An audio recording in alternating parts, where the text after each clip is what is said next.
Well, good afternoon, KGOU listeners, and welcome to another edition of the KGOU Readers Club. I'm KGOU Managing Editor Logan Layden.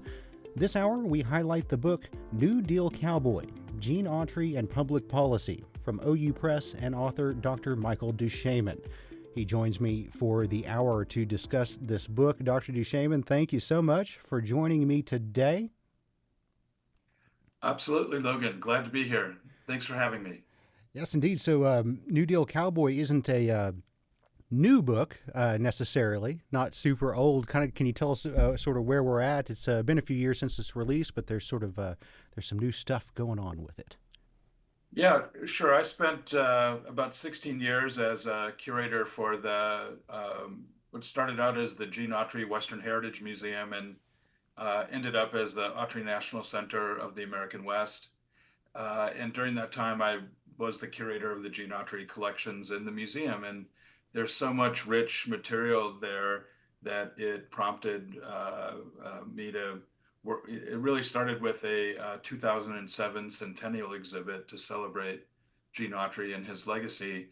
And the materials that came out of that exhibition were so rich that I felt like a book was in order. So New Deal Cowboy is really the culmination of the research for that exhibition that was then folded into a publication that was the result of a dissertation. So it did come out in print with OU Press in 2016, and now it's out in paperback. So I'm really glad for a second life for this book. Well, it was very surprising to me.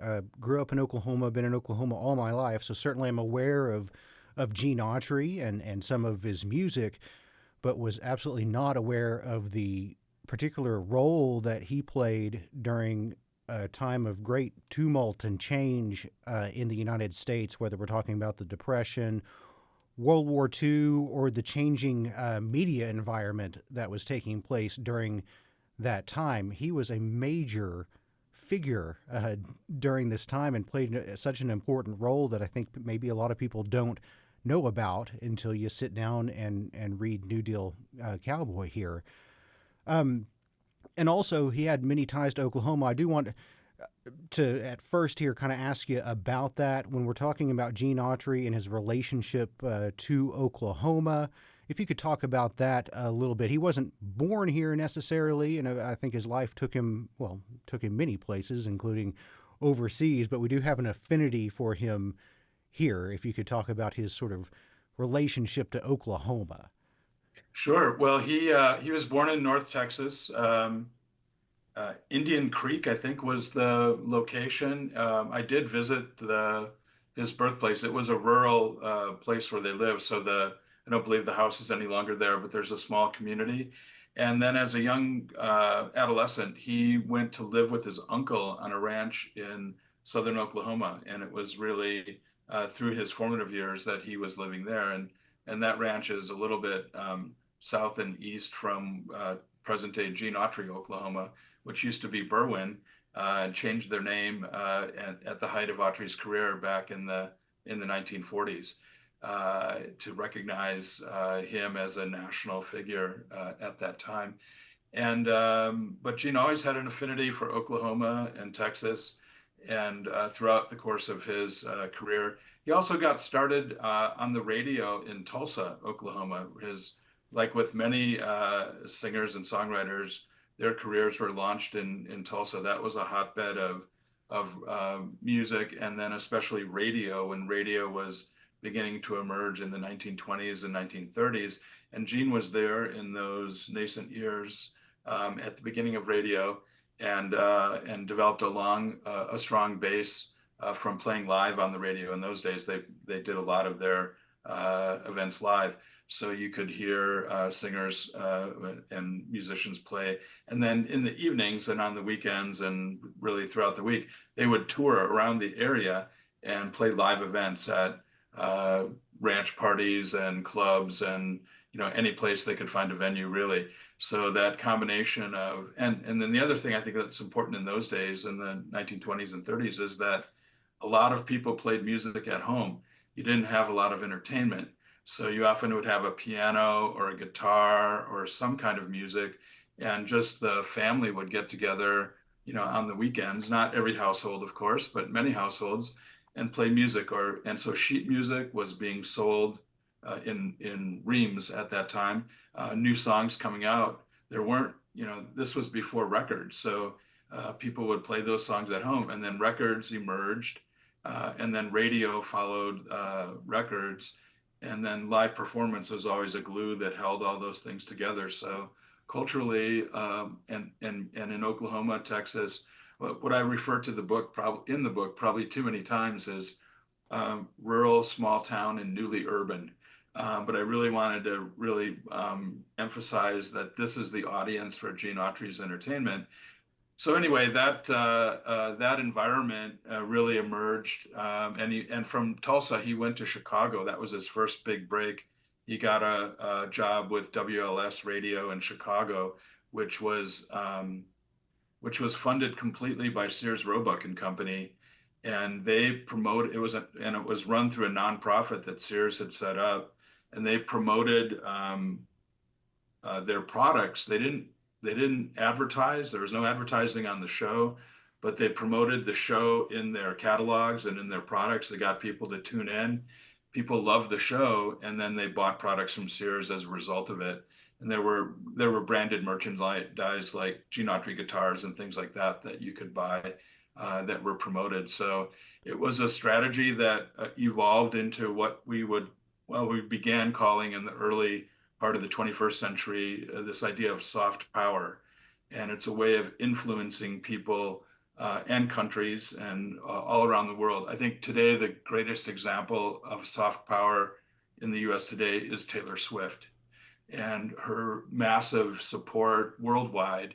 And the appeal, the basic idea behind soft power is that you create an appealing character or an appealing song, movie, you name it, video game, you name it, and it's adopted by people all around the world. And in the process of that, there's an affinity about the United States that comes from we like Taylor Swift, ergo, the United States is a great place because that's where Taylor Swift is from. And so that whole notion of using what we call information, what the rest of the world calls propaganda, to insert messaging into this, really popular programming that when Gene was performing, it was the beginning of global performance artists, if you will. That has now evolved into something that is, I can't even wrap my hands around the whole thing as it is now, but it's evolved into something that that's still with us, I guess is the main thing. So I'm kind of jumping into the diplomacy side of the equation without setting the groundwork, but I don't know, it took me there. So Well, the Taylor Swift Gene Autry connection is one I didn't expect to make today, but no, that makes sense, especially when you talk about how that sort of synergy, as you talk about it in the book, and then expanding that out, the impact that had, and that was new when Autry was doing it, and we're going to it, be, it was brand new. yeah. Yeah, he was innovated so many things. The other great thing that he innovated, which is in the introduction and then in the very last chapter, is this whole notion of a stadium black light stadium show with the Gene Autry Rodeo. That whole concept, is really the beginning of the big rock show that emerges in the late '60s and early '70s. Um, they painted the uniform, or they painted the rodeo riders' clothing with luminescent paint, and then they created this whole blacklight system. It premiered at Soldier Field in Chicago for the first time. But you're having black light, not rock shows, but country and western music shows under black light with a whole rodeo troupe. That's 1942. And I keep imagining that Bob Dylan and some of those other performers might have even been at that show because they would have been boys, at that time, and might have been influenced by Gene Autry in that regard. But not all, but many of the costumes and the black light structure, the fixtures, the light bulbs, all of that are still in the Autry Museum collection. So That was another aspect of this book that I thought was compelling, is that I used a lot of what we would call material culture or non-documentary sources as the primary sources for the book. And it really demonstrated how you can mine museum collections as an academic to come up with materials that were there and used in the moment, but are and then supported by documents often. But it adds to the understanding. You know, you can't really understand Gene Autry without listening to the music, listening to the radio shows, watching the movies, watching the TV shows. There's just so much there, and I think one place where I started with this is when I first got to the Autry Museum in '93, people would promote Gene as the only star or the only celebrity with 5 stars on the Hollywood Walk of Fame. So Gene was recognized on the Hollywood Walk of Fame for live performance, sound recording, motion pictures, radio broadcasting, and television. So he was in all 5 of those mediums. And there's a period in the 40s into the 50s where he's in all 5 mediums at the same time. And he's in the top 10 of performers in all 5 mediums at the same time. And no one has ever even come close to that in the history of entertainment before or since. I keep trying to come up with figures that who cross over. And so Gene really defines what is today known as multi-platform media or multi-platform entertainment. And it's a celebrity's ability to cross over from one platform to the next. From sound, you know, when Taylor Swift starts doing motion pictures, and then after that she has a TV show, and you know, and after that, and she's continuing to do live performances and record albums. Then she'll start to approach, you know, what Gene Autry had accomplished when he was what they called Youth's Model 1940. So it's a different era, but it's really the beginning and really a blueprint for a lot of what evolves over time in not only cross promoting in entertainment, but then shipping that product around the world and using it to have people feel good about the United States. Well, and yeah, and doing all this multi-platform stuff with a purpose, with a strategy, which Right. we're going to get to. I do want to knock out a couple of things here Of course. at the Sorry. beginning first, though. But one of the interesting things here in Oklahoma is that we do have a town which is called Gene Autry, Oklahoma. Although he never lived there, just for our listeners in Oklahoma who have driven by that road sign, can you tell us a little bit of do you know that story? Can you relate it? Sure. Yeah. Yeah, it was part of, you know, it was in the, um, so let me take a minute to kind of lay it out in very succinct form. Gene Autry starts as a singer. He's playing, you know, house parties and stuff. And from there, he gets a recording contract and starts making records. From there, he goes on to the radio and becomes a big radio star in the early 1930s. And from radio, he goes to Hollywood and becomes a movie star. He's never left any of these previous occupations. He becomes a movie star in Hollywood, and then he does a trip to the British Isles, where this was in 1939, right before the German invasion of Poland and the beginning of World War II. He's in England and Scotland and what was called the British or the Irish Free State at that time. In Dublin, 750,000 people turned out to see Gene Autry, and many of them to hear him perform at the Royal Theatre in Dublin. And so all of these things created this massive national and international figure. And so Gene was coming home after that. The World Championship Rodeo in Madison Square Garden asked him to perform live. This is the first time that a country and western or any performer performed at a rodeo event, and now that is standard fare at every rodeo or most rodeos across the country. Maybe not some of the sandlots, but he was the first one to do that, and it was so lucrative that Gene formed his own rodeo so that he could be the front man at his own rodeo instead of, you know, working under contract for the World Championship Rodeo. So Gene Autry's Flying A Ranch Rodeo was created, and Berwyn becomes a place where he decides that becomes Gene Autry, Oklahoma. That's a place where he's keeping his stock for his rodeo shows because this is a national event. So they have ranches with livestock in different places around the country. Everything's being moved by rail, and so Gene's got a stock ranch close by that he's using for his rodeo, and all of these things culminate. Life magazine is doing a big story, and they end up doing a big story on the renaming of Berwyn, Oklahoma to Gene Autry, Oklahoma. But the local population there, I think it was 225 people, got together, decided on the name change, voted for it, got a huge amount of coverage in Life magazine, and then created bonds with this big movie star as a result. And so that was the motivation behind it. But they were just caught up in a wave of national celebrity at the time. Hmm. Yeah, and they never changed the name back. It's still Gene No, Autry, it's still, yeah. Oklahoma. And there was a museum there. I haven't been there in many years, so I'm not sure what the state of it is now. But it was a great stop. Yeah. And I do have to ask you, just with your connection to Gene Autry, beyond even what I knew going into the book here, in the dedication page to the book, you say for Gene, always my pal, something along those. Right. Did you know him? I Okay. got to know him the last 5 years of his life. I started at the museum in '93, and he was still around and still, he wasn't involved in any day-to-day operations or anything like that, but he came to all of our events. And we had a number of gatherings at his home in the Hollywood Hills.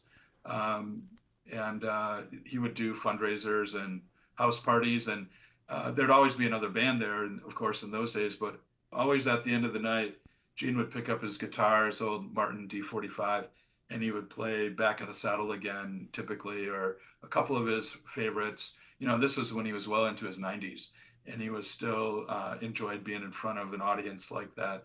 But yeah, it was really special. And then doing the Centennial exhibit for the museum is where I really um, understood how important and how significant Gene Autry was.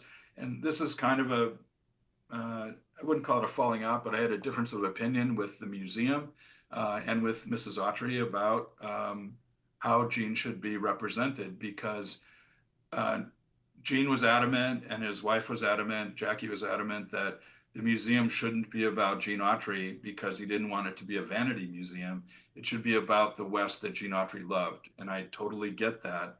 But when I did this exhibit and then with the book, I came to the conclusion that you can't tell the story of the 20th century American West without putting Gene Autry right in the middle of it, because he is such a transformative figure in that transition from the Old West to the New West. And these ideas that are emerging in the 1930s and 40s, and new technology like radio and television, and new transportation like airplanes, and all of those kinds of things. Everything is transformed during that period. And Gene is representing that transformation visually and audibly through his music and through his movies and later his TV shows. It's all about the new technology, first with the New Deal and then with the Good Neighbor policy as we're running up to World War II, and then with recruitment of young men and women for the U.S. Army Air Corps, which didn't exist before. The Air Corps comes into play after the bombing of Pearl Harbor, and Gene signs on to recruit 2 million young men and women to serve in the brand new U.S. Army Air Corps. And then after he's done that, um, he refuses to do any more USO shows. And he had trained with the 91st Ferrying Squadron, and he ended up spending the last year or two of the war ferrying planes into different theaters. Like, for example, he got to fly a transport plane from India to the war front in India over the hump in the Himalayas, which was the highest airplane travel in the world at that time, and relocating those planes to the China uh, uh, uh, um, theater with the war between China and Japan still going at that time, was supporting Chiang Kai-shek at the time. Uh, so it's funny, we were allies with China back then, and now we're adversaries in some ways today. So when you look at the whole global situation, things are always evolving and nothing stays the same forever. And Gene was part of all that. and and a global celebrity while he was doing it. He insisted on serving in the war. He wasn't going to sit it out like John Wayne and Roy Rogers did, for example. They had, sore back or whatever it might be, that kept him out of the war. But Gene, and he was too valuable to put in combat, but they used him for recruitment, and then later he insisted on actually flying and participating in some way. So that was just the kind of guy he was. Yeah, he didn't symbolically serve. He actually served. As someone who knew Yeah. him, I just have to ask. I mean, it's kind of a cool thing that I get to do here with the Readers Club to read these books and then talk to the authors. And what was he like? Was he a pleasure to be around? Was he nice guy? Was he? He was always charming, and always a crowd pleaser. He wasn't that active in the years that I knew him. And so the conversations were, and for me especially, who didn't, I was a lowly curator in his museum. And so, but he made me awestruck, I can tell you that. And then, like I said, as I got to know, when I first met him, he's like, uh, his his time had been, 50 plus years from when I met him was when at the height of his popularity. So it's hard to really, as a young person especially, it's hard to understand that and take it in and appreciate it.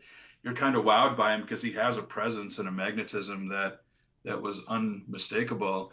And then when he would play a couple of songs at the end of the night, that was always a treat.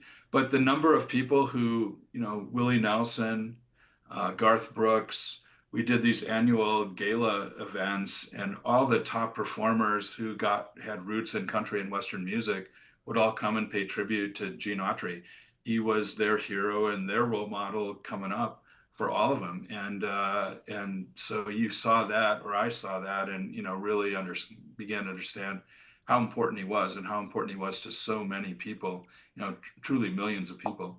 And again, in these markets where you don't really have stars that emerged, especially in that time, these were all, the uh, what I call quasi folk and low culture. They were audiences who didn't have superstars, right? And he was one of them, emerged from that group.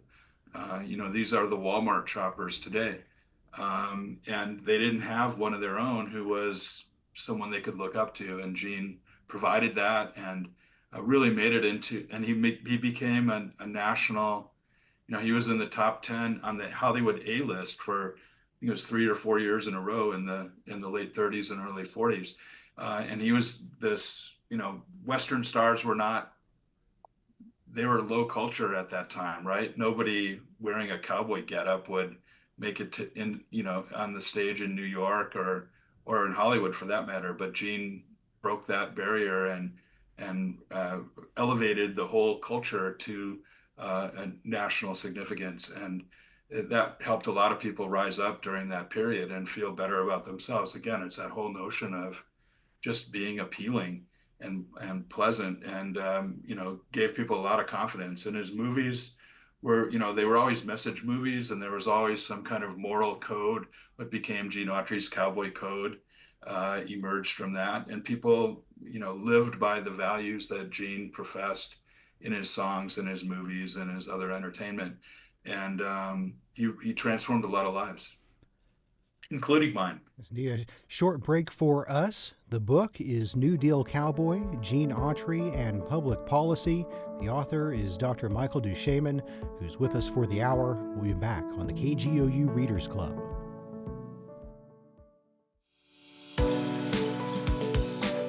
More of the KGOU Readers Club now. I'm KGOU Managing Editor Logan Layden. The book is New Deal Cowboy, Gene Autry, and Public Policy. The author, Michael Duchemin, continues with me now. The Gene Autry comes to prominence at a time of a lot of change for the country. We'll talk about the Great Depression or World War II, but even beyond that, the rise of radio and also an evolution in music itself in the United States. You mentioned country and Western music. For people today, there's no, at least I never thought of that as there being a distinction between the two, and I did learn that Right. from the book about the changes that were happening in music and the way that Gene Autry sort of evolved with those changes. Um, Country music versus Western music. What was the difference? Yeah, so there's in leading into that, in 1928, there's a major technological change. You have the invention of the microphone, the loudspeaker, and the amplifier. You know, these are all in your cell phone now. But in those days, you didn't have electronic music or a means of amplifying. People would play into big megaphones or sing into big megaphones in a theater if their voice wouldn't carry. So the theaters couldn't be more than 1,000 or maybe 2,000 seats because no one could sing in a stadium without amplification. But all three of those things are perfected in 1928: the microphone, the amplifier, and the loudspeaker. And so what emerges from that is sound motion pictures as one of the biggest things, right? Before that, we had silent films where you'd have live musicians playing during the movie at the better theaters, but there was no sound, or maybe just a piano player in a small theater, but there was no soundtrack, and everything was captioned in the films. But those technological evolutions allowed for sound motion pictures, but it also allowed for radio to emerge. You know, there's experimental radio before that, but commercial radio emerges really in 1929, right at the beginning of the Depression. And it's this new form of communication. It's pretty easy to set up. Sears, for example, had a 50,000 watt station out of Chicago that you could pick up that signal in 6 states all around the Midwest. So Illinois, Wisconsin, Minnesota, um, Iowa, and other Indiana, other states, you could pick it up, especially on a clear night. They were called clear channel stations. And so these technological changes are emerging at the same time. Radio is a brand new medium, and Gene has kind of been playing in the kind of a white blues style of music. Kind of Appalachian music was quite popular in those days. They called it hillbilly music, Hillbilly and that was blues, really yeah. the root of country and western is hillbilly. And but Appalachia was such an impoverished area, and especially during the Depression, it got a lot of negative attention for just being a depressed area. And people didn't want to listen to music from a depressed area. So they took that popularity of my home in the valley or the hills, and then they applied it or combined it with the West, because during that period, Western cowboy heroes in the silent film era and the early film era, Tom Mix and other stars in that time period, that was a huge form of entertainment, and people really enjoyed it. So cowboy heroes were already popular by the 1920s, and you had Western music, and then you have the Depression, and the audiences dropped from, like, for example, for motion pictures in that 1929, the ticket sales went from 100 million a year to 60 million a year. So they lost 40% of their market. And so most of these theaters and performers, they couldn't survive on 60% of the revenue they were getting, before the Depression. So they invented what we call, and is still called today, the mashup, right? If you've ever heard that term, mashup.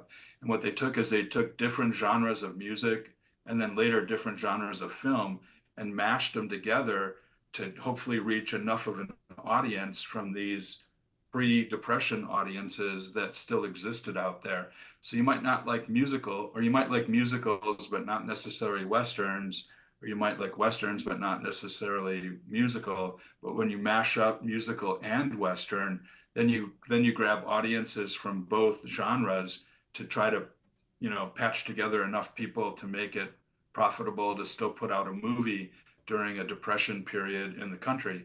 So Gene's first film is a musical western gangster mashup of three different genres. And then his first feature is called Phantom Empire, is a musical western science fiction mashup. And so you have that happening. You have it first happening in music, where country and western is merged. And the first band that emerged out of that was in Los Angeles. It was an invented band that they said they found, wandering in the hills above Malibu, was the ballyhoo that promoted them. But they were known as their name was the Beverly Hillbillies, Mhm. and that of course went on to be a popular TV show. And it's still this notion of, people who strike it rich in Texas and move to California, that whole idea of celebrity that goes along with wealth. Um, that emerged. They were the first band. And then the Sons of the Pioneers were probably the first of the great bands that emerged during that period. But that's when Gene Autry's coming up at the same time, and he shifts from being a hillbilly blues singer to being a country and western singer. That is a shift that comes with his move from Tulsa to Chicago and being sponsored by Sears and getting on to WLS radio. He becomes a singing cowboy at that point, and then that becomes so popular that they bring him to Hollywood to make singing cowboy movies. Yes. And this is all again tied. We haven't gotten necessarily to the the book is New Deal Cowboy, Gene Autry and public policy, and so I do want to get into that now. As all these things are happening, like we mentioned earlier, there's a purpose behind it. There's a strategy behind it, and it's related to President Roosevelt. That's what we want to talk about now. Is his relationship with public policy and his role in it. And I guess we can start with how did he get involved in the first place with the Roosevelts? Was it through Eleanor, if I remember right? And Well, then, yeah, his first public appearance is with Eleanor Roosevelt in 1939, and he was never, he wasn't high enough up in the political chain to be a. He was more of a a tool in that process than a decision maker about the process. But what the Roosevelt administration saw, and one of the things that Roosevelt, for I'm assuming much of your audience is younger, he was one of the first politicians to use new media. He used radio, drawing audiences up to 40 million people, which was an extraordinary number in those days. People were used to getting their news and information from a newspaper and a printed piece. And in a lot of small towns and areas, a lot of people didn't read. So they would literally go to the corner store and listen to the proprietor read stories out of the newspaper. That's how they got their information. And then they would talk around the proverbial pickle barrel about what the news of the day was. I mean, that was life before 1928. And then suddenly you have radio, and now it's a direct communication. You have to get a radio set in your home. And the crystal sets in the early years, you could get a signal pretty inexpensively. It was very experimental at first, and then it became commercialized very quickly. But the first thing people bought, and well, keep in mind too that a lot of people didn't have power. This all coincides with the rural electrification movement, the Tennessee Valley Authority and Hoover Boulder Dam out in California. These big water and power projects, people are getting electricity for the first time in their homes. And what do? The first thing they do is go buy a radio so they can communicate or get this communication from the outside world. It's very much like smartphones in the last 10 or 15 years. It's a technological transformation. The smartphone allows you to curate your own selection of what you want to see in your news feed or in your playlist and all those sorts of things. Back in the beginning of broadcasting, you only got the signal from, the major, CBS or NBC or ABC or one of the major broadcasters. But all these things are happening simultaneously, and Gene is a huge star, and he gets script approval in 1937. His early movies, he doesn't have approval, but after 1937, he has a direct voice in what kind of product he's putting out there. And he's a supporter of Roosevelt. He's a lifelong Democrat, Gene Autry. A lot of people probably don't know that, but that is the truth. So the president needs help first in promoting the New Deal and really building up. They see tourism as one of the major industries that's going to help bring the West out of the doldrums after World War II. You have the building of Route 66 from Chicago to LA. That opens in 1933. And then you're getting roadside attractions. Ranches are converting from working ranches to dude ranches. People are coming out on vacations. They're spending a lot of money to stay in the bunkhouse, all that sort of stuff. And Gene is putting that content movies and into his songs. And so he's promoting the New Deal and the changes that the president is hoping to bring about through his entertainment. And he's a big star. So the government, decides, and it isn't Franklin Roosevelt directly. It's his agents that are talking to Gene's, Republic Pictures and then to Gene Autry himself and saying, hey, what about if you guys do this or you do that? Remember, everything is under kind of a censorship, so they have to get approval to put out, some content. And this is called it's called message films in the motion picture industry, and it's part of what's required in all films and TV shows today. When you get someone in a cop show who's talking about the statistics of fetal alcohol syndrome in the midst of trying to get the bad guy, well, that's true information. It's planted in there intentionally, and it's a way to communicate information to people through popular entertainment without having to, make them take their medicine, if you will, and have it be negative. So you already have an affinity for those stars. They're telling you things that the government wants you to hear. Again, we call it information. The world calls it propaganda, and then it's generally done in for the popular good. But every time you see something in a show that's like, huh, that sounds like a government statistic. Well, it is, and it's put in there by design. And Autry was there in the early years, and Roosevelt was really a master at using arts and entertainment. I mean, they started the Federal Writers Project, the Federal Music Project, the Federal Art Project.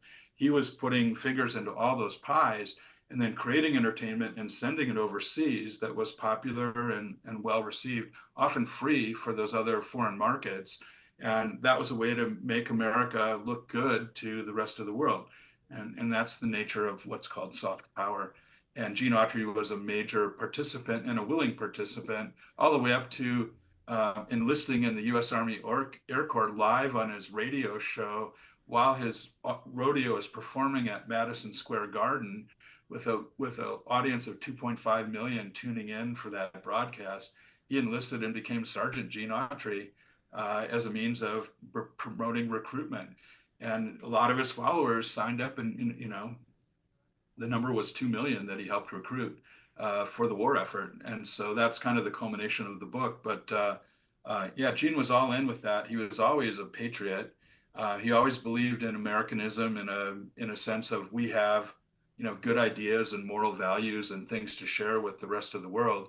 It was never about being a bludgeon or, forcing people to do something or think some way. It was always about being the Taylor Swift model, rather than some forceful kind of thing. You want to take that medicine, right? Because, I'm not a huge fan of Taylor Swift, but I can see the appeal. And especially who's her audience? Young women, right? Is the primary audience. Well, that was Gene Autry's audience too. He appealed primarily to young women as a heartthrob, as a Rudy Valley, or I don't know who would be the right comparison today, but young girls all wanted a date with Gene Autry, at that time. That was his primary fan base. And then their little brothers was his secondary fan base with the kids. And then people in my generation, people know Gene from a later time period with the TV shows. But by that time, see, as his audience changed from being teens and 20 something women to then going through the depression and going through the war, and now they're 30 something, they're starting to have kids of their own. So Gene becomes an entertainer for young children, Peter Rabbit and Here Comes Santa Claus and all those types of songs later in his career, because his primary fan base is now having kids, and all their entertainment dollars go to providing entertainment for their kids. So he becomes a youth entertainer, if you will, in his later years with his music and his TV show and whatnot, because his primary female audience has grown older and their attitudes and opinions and needs have changed. But he continues to serve that same audience by providing entertainment rather than being a heartthrob. Now he's good Uncle Gene who's gonna, you know, be the life of the party, so to speak. He was so agile, and just the way Yeah. that he evolved, and sort of during that New Deal period, and go through the Depression and coming out of it, sort of a morale booster, and tried to change the sort of general points of view on places like the West. You mentioned tourism, and Roosevelt thought that tourism was just massively important in America at the time, and this was also happening when like corporations, big employers were starting to institute 2-week paid vacations as a Right. way to sort of appease workers during this contentious time, right? And so I guess Autry was part of that promotion to get people to go west, right? Well, he was, and especially keep in mind that I think we call it Hoover Dam now. It was originally called Boulder Dam, but it's a major dam right outside of Las Vegas.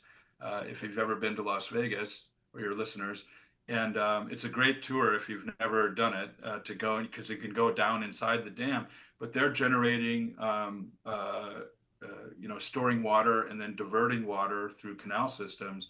But they're also generating hydroelectric power, and that power is going primarily to Los Angeles, but Imperial, all the farming areas east of Los Angeles all the way to the Arizona border, and then from the Arizona border all the way to Phoenix. So that whole area of the Southwest, Southern California and Arizona, is being developed for the first time because they have water and power for the first time.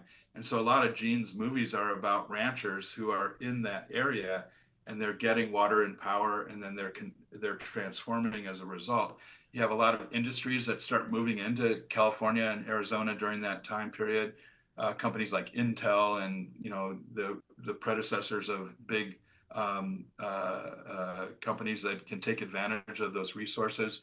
You have a migrating population. You think of the 1930s and this may be a pejorative term, but the Okies who are moving to California because their livelihood has been destroyed by the Dust Bowl. They're migrating that way. So you have a built-in workforce, you have emerging water and power resources, you have developing industries, but you have to create encouragement. You have to give people an inspiration or a vision of what might be possible. And Autry contributed to that vision through his film.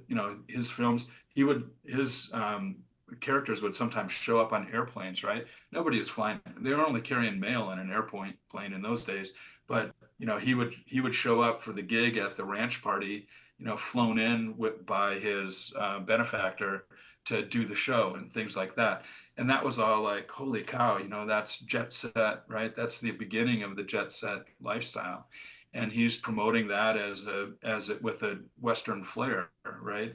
In a Western style that is totally different to anybody else in the world. And speaking of Western flair, we've done a previous Readers Club episode related to a book about the rise of dude ranches and their importance during that time. And I see a little bit of that in New Deal Cowboy as well, where Gene Autry is sort of embracing that sort of dude persona. You think of the sequined, fancy, well pressed cowboy suits and the Right. fancy hat, which some folks would have associated with like homosexuality and sort of Right. degrade that. The dandified look that really evolves from Tom Mix, was the first of the Western stars to really. Tom made his own clothes and his own embroidery and all that. Gene was not a rhinestone guy. That's Roy Rogers, and in fact they had to gussy up Roy Rogers because he wasn't as good of an actor or a singer as Gene Autry. So they made his movies, and he became, when Gene Autry went into service in World War II, the studio promoted Roy Rogers as a replacement for Gene Autry, and Roy ultimately took Gene's place. But they had to spend a lot more money and do big production numbers and rhinestone costumes and all that sort of thing in order to cover up for the fact that Roy wasn't as good a performer as Gene was, and Gene was much more simpler, down to earth in the early days. Well, and he always had style, but it wasn't garish. He had the pinstripe suits, and always was immaculate as a dresser, but that was his persona, right? He was a performer. You couldn't separate Gene Autry the man from Gene Autry the performer. So he'd show up in those dudded up outfits, and it was natural for him to be looking like that. But then other people wanted to adopt that style, and that was part of that dude ranch culture, was to, go to the gift shop, right, and buy a new set of clothes while you're there. And then similarly, outfits for women and horseback riding, and they would have tennis and golf and swimming, which, got added to the ranch. But that was a way for those ranches to survive the Depression because their market for beef evaporated. And if you didn't have oil, which was the other thing, a lot of ranches in Oklahoma and Texas, they began developing oil reserves, and that's what saves the cattle industry in those places. But in Arizona, well, all over the West, Colorado, Wyoming, Montana, California, this converting the working ranch into a dude ranch becomes the part of the evolution, and that's promoted and facilitated by the New Deal and by the Roosevelt administration as a means of evolving the economy from a extract economy of natural resources coming out of the region to a tourism economy where people will travel there. The 2 week paid vacation, which is labor forces worker corporations to give them that time off, and then the government makes it official by giving, they give it to some and then everybody gets it. It becomes mandated by law that you need to provide that, and that's happening simultaneously with people getting a car for the first time. Right by the 1930s, cars had been around for a generation, and now you had old cars that you know uh, uh, workers could buy or less disadvantaged people could buy. But by the 1930s, kind of like today, where no matter what level of socioeconomic status you have, you probably have a TV, or more importantly, these days, you have a cell phone, right? Mhm. You might be the poorest person on your block, but you still have a mobile phone because you can't live without one. Well, in those days, it was the automobile. You got to the point where you had to have it was a status symbol, but it was also a requirement to get to work and all those sorts of things. And then so what emerges from that is the road trip, right? You got 2 weeks off, you got your jalopy, I got spurs that jingle, jangle, jingle, right? You're single and you get out on the road trip with your buddies or whatever it might be. And I mean, it's a classic narrative in American culture now, the buddy movie and the road trip movie, and guys and gals both, that is promoted. But that's the beginning of all that, right? Back in the early 1930s. Sure. One more quick break for us. The book is New Deal Cowboy, Gene Autry and Public Policy here on the KGOU Readers Club. The author is Dr. Michael Duchemin, and I'm KGOU Managing Editor Logan Layden. More next. Back with the KGOU Readers Club, New Deal Cowboy, Gene Autry and Public Policy, and author Michael Duchemin. We've talked about the evolution in music that Gene Autry was around for, the evolution in the media environment, the Depression, but he also played a major role, and we've talked a little bit about his service during World War II. But leading up to that, as the Roosevelt administration tries to sort of prepare the United States to get on a war footing, Autry plays a big role in that as well, particularly as you talk about in the book, and you just mentioned it a bit ago, the good neighbor policy and our sort Sure. of relationship with Latin America. If you could discuss his role in that as we headed toward World War II. Sure. So I think Gene did 56 movies before he went into service between 19, whatever it was, 33, 34, and 1942. And so I think it's 14 of those movies have themes of Mexican American relations. So oftentimes Gene plays his role in the movie, and they're always contemporary, right? If it's 1940, the movie's set in 1940, so it's not a historical Western like Hmm. John Wayne Westerns and others are set back in the 19th century. Gene's playing modern, contemporary, present day characters and scenes and themes. And so he plays these ranchers on the border. And so, like, somebody's involved in smuggling his cattle and taking them across the border into Mexico, and he's got to go down and sort that out and get his cattle back. And then he falls in love with a woman down there, right? So he's I don't know if he's the first, but he's one of the earliest people, major American movie star, to begin having love interests who are Mexican American women. And oftentimes they are Mexican American. They're citizens of the US of Mexican descent, and they live in Southern California, or Arizona, or Texas, somewhere along the border.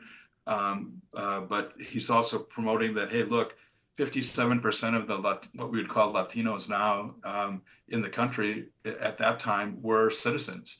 But a lot of people didn't recognize anyone as a citizen, right? If you were brown, you were an alien, and now we would call them illegal aliens.